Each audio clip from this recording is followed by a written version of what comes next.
you joining us, not only the live studio audience here, but right around Australia. Big game tomorrow night. North Melbourne take on the Western Bulldogs first against second. Absolutely. I think it's the first time in the history of the stadium with a roof build that first have played second on a Friday night. The Kangaroos flying have not lost a game yet, and it's, well, not all down to, but a massive amount of credit must go to this man, the senior coach. Make him welcome. Brad Scott's on the Footy Show. Hello, mate. Nice to see you. Hi, Ben. How are you? Good to see you. Oh, mate. Hi, mate. How you doing? How you doing? Scotty, thanks for coming in. A very, very exciting night for the club tomorrow night. Yeah, it is. We're really looking forward to it, and the AFL think they've mastered the fixture with first versus second in round 6 at Etihad. But it's really important for the Bulldogs and for North Melbourne to get an opportunity to play on the biggest stage of all, which is Friday night footy.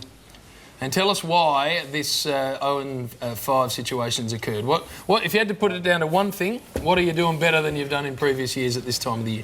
Well, in previous years, we've been closer to 0-5, mate. We're 5-0. 5-0, yes. You're the president, Jim. Yeah, I think it's down to a lot of factors. I mean, we've got some exceptional sports science and medical staff that have prepared our players really well. We've got great availability, not a lot of injuries, and our good players are playing well. So when you get all those things going in your favour, then good performances tend to follow. Brad, obviously the proof is in the pudding at the moment, but how do you respond to those people who say your list is old and this is your last chance to win a flag? Oh, we don't worry too much about that. I mean, we've got a list management committee that looks at the short, medium and long term all the time. I think if you look, Hawthorn were the oldest team in history to win a premiership last year, so things are certainly changing. 30 used to be a dirty word for AFL footballers, but now you see, not only Brent Harvey, but you see some of the elder statesmen in the competition just leading the way in terms of their performances. So, I think that players can play well beyond 30 now, the way they're prepared, and we'll continue to bring youth into our team, but the experienced guys are the ones who tend to get the job done. You must be very happy with your list manager. I know Jim likes to take some credit for five and zip, and the senior coach is pretty happy with himself. He gets up there, but Cameron Joyce, your list manager, who's got those mature age recruits, Sean Higgins, Jared Waite, Nick Del Sano. He must have done some amazing things behind the scenes. Yeah, he has, and add Robin Nahas to that, who's come in and played some really important roles for us at various stages. So he's done a terrific job, Cameron Joyce. He's the unsung hero of our football club, does a lot of work behind the scenes, and our list build in consultation with Bryce Lewis, our national recruiting manager, have done a great job, not just with the experienced talent, but with the young talent coming through as well. Speaking of people who are taking an enormous amount of credit, Scotty, we've got Todd Goldstein, of course, the premier ruckman in the competition. He does do an amazing job every week for the Kangaroos, and our man here, the enforcer, on the back of one conversation he had with Goldie, single-handedly thinks he catapulted him into this position. Jim, if you think, how egotistical and self-congratulatory would it be for me to claim any credit, even though I showed him what it was about. I told him how to go about it, where to hit it and why, the percentage chance of getting your hand on the ball and hitting it to a particular spot. I know about it, Jim. I haven't been to the moon, but I know it's there. So it's easy to tell someone. It's even harder to get them to do it. And Todd has been a master at putting into practice this simple instruction. Do you understand any of that, Scott? No, mate, we had a very, very brief conversation with the Russian. You did? Alexei Shenko. And there is definitely a strategy to playing. It's not as easy as it looks, just getting your hand on the ball and hitting it to someone. There has to be a strategy, and I was taught by the best, Graham Farmer, and I'm very happy to pass it on. Was it like Andrew Purser when you took the video around? No, Bill, I've not. Andrew, that went over like a wrought iron hang glider. Andrew wrote in. Yeah, no, so no, I haven't done any of that sort of work, but he's going well, and it's an important part of the game, obviously. What about your brother, Brad? Chris, of course, going very well at the Cats, and you joined at the hip. Did he tell you what he actually said to Hamish Hartlett on the weekend? I've only briefly seen this. No, I haven't spoken to him yet. Hands in the pocket looks pretty cool, calm and collected to me. We all want to know what he said, and he hasn't really told anyone. He would have told you. He hasn't told me, mate. Contrary to popular belief, he doesn't tell me everything. I've asked him about Geelong's game plan a few times. He hasn't told me that. And Boomer Harvey, last time the top of the ladder game between 1 and 2 between these two sides was 1998. Yes. And guess who popped up and kicked 3 goals to turn the game here? Here he is here. There's Simo, the coach of West Coast. Nice snap around the corner by Boomer here. And then a big talk. It's not a bad kick, that. And he kicks another one here just to ice the game. 1998.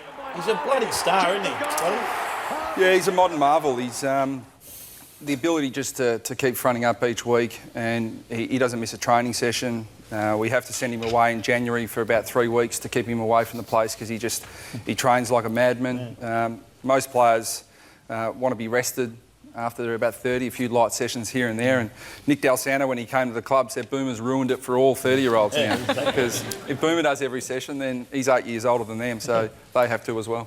Has he been in the office yet? Because he likes to get in there when his contract's up. Yeah, around 17. That's about the time when we talk. When I first started, I said to Cameron Joyce that I'm rapt I get the opportunity to coach Brent Harvey for a couple of years. That was a long time ago now. And he signed, I think, 7 or 8 one-year contracts, and that's the way he likes it, and as long as he keeps performing. Brad, how much emphasis did you have pre-season to get the start of your season off to a flying start? A significant amount of time was spent on our starts. I mean, we've been chasing our tail in previous years, and it's been a real challenge. We finished off the years reasonably strongly in terms of our run and pushed for a couple of preliminary finals. But we all know history says it's very difficult to make a grand final when you finish outside the top 4, and we've been struggling to sort of get on top of the win-loss ledger there. And so this start's really important for us, but we know there have been some really big challenges so far, but there are some great challenges to come. Now, Bradford, if the old metrosexual here stepped into the side after a loss and berated them on Twitter and publicly and on Facebook and anything else, on Tinder and Grindr and all that, how would it go over with the assembled troops? Well, fortunately, James is the type of president that's very supportive, and hopefully he backs me into to be the disciplinarian, and our board have been unbelievably supportive. So we haven't experienced that before, and I don't expect we'd experience it in the future. 41,500 members, by the way, today broke the all-time record for the Kangaroos. So Well done to the North. It is a big game. It's a big Friday night footy. 1 versus 2. Etihad Stadium tomorrow night. Get along. And North Melbourne were very good last week. They've made no change to that side. Lockie Hansen still an emergency, which is unbelievable. And they take on the Western Bulldogs, who are 4-1, second on the ladder. And only one change there. Fletcher Roberts comes in. Matty Suckling goes out with an ankle. Luke Dalhouse coaches his 100th game. Well done to Luke. I assume that is Roberts. He plays his 100th. No, Luke Dalhouse, sorry, plays his 100th game. I got it. There's, geez, I'm dopey. Yeah, you are. that's it. You're so fat, your brain has been swollen. You've clouded your eyes over. Now, Delidio. How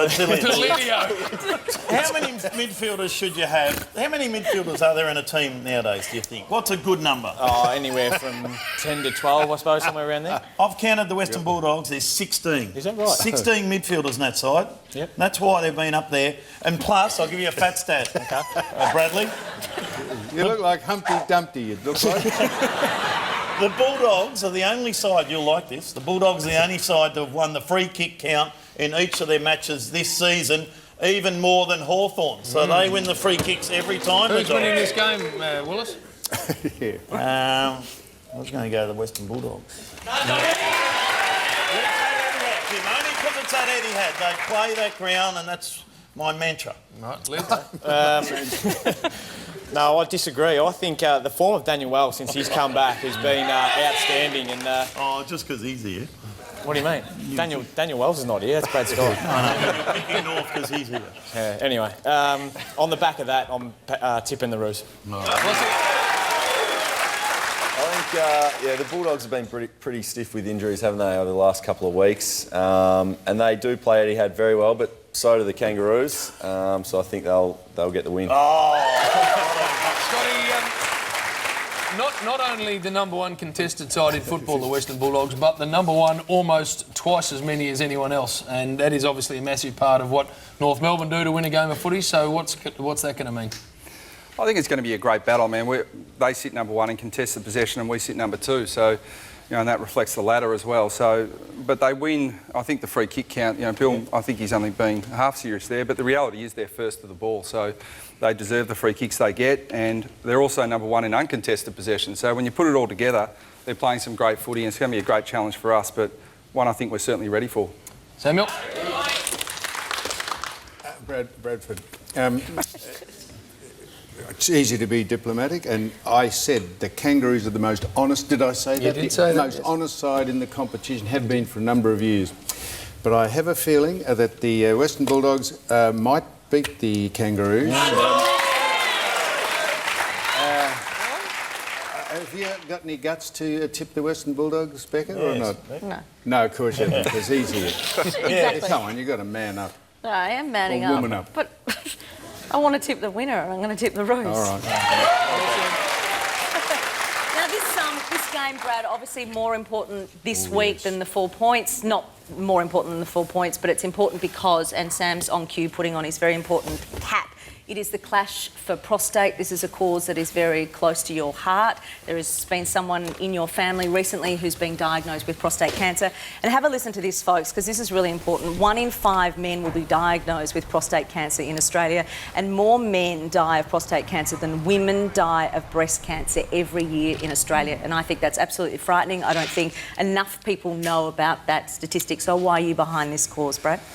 Well, I think my father-in-law, really only by fluke, was diagnosed with prostate cancer. And it was the fluke really that the doctors caught it, because he actually went in to get a check for something else, and 6 months earlier he had a referral to go and get a blood test, a simple blood test for a prostate cancer check, and he put it in his glove box of his car and didn't return to it. So, you know, I think it's so important that this is if early detection is critical, and it is curable if it's caught early, but men being men, they don't tend to get on top of these things. So this is to raise awareness for men. I turned 40 this year, and men over 40 to go and get a prostate cancer check. It's a simple blood test, and for the women in men's lives, to give them the prod to make sure they go and get that check. Yes. Prostatecancerresearch.org.au, and Force, without wanting to dive back into your own setup, that is exactly what nearly took you from us. Absolutely, exactly. I went in to have a sunspot check, and my doctor,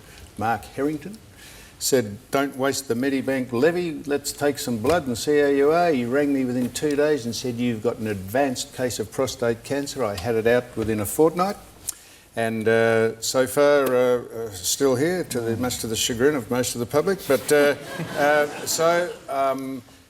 Jamie got me to do, Jamie who works for the Prostate Council, or Cancer Council. Yep. She got me to do a video of Pass the Ball for Prostate, and that's on a website. I think I know what I'm talking about, but it's on some prostate website with myself doing it, and Kevin Bartlett and a couple of other personalities. It is so important Very because important for men over 40 it's to go and get extraordinary. You've got to do it. Hey, just quickly before you let go this game, very important for North Melbourne and Western Bulldogs fans, Scotty, to get along and watch the top of the table clash. Incentive to do so too. Spirit of Tasmania, I think 5 $1,000 vouchers on offer for, as you come through. So lucky draw there. And Etihad, amazing friends of ours, of course, Spirit of Tasmania, as you can see on Scotty's top. But Etihad, of course, Etihad Stadium, the 12,000th fan to come through the gate, Bill. 12,000. Thousandth. Yeah, it's hard to say that. It is, and I almost buggered it up. Yeah. Gets a return trip to anywhere in the world. Can you believe that? No. Anywhere in the world. So, if there's not enough of an incentive to get along, you've got 5 times $1,000 vouchers, Spirit of Tasmania, Great and game. Etihad will fly you anywhere and back around the world. Great game, Jimmy boy. Oh, Two Bill. great coaches. Hey, thanks, Brad Scott, everyone. He's an absolute star. Thanks, guys. Good luck, Scotty. Thanks, mate. Appreciate it.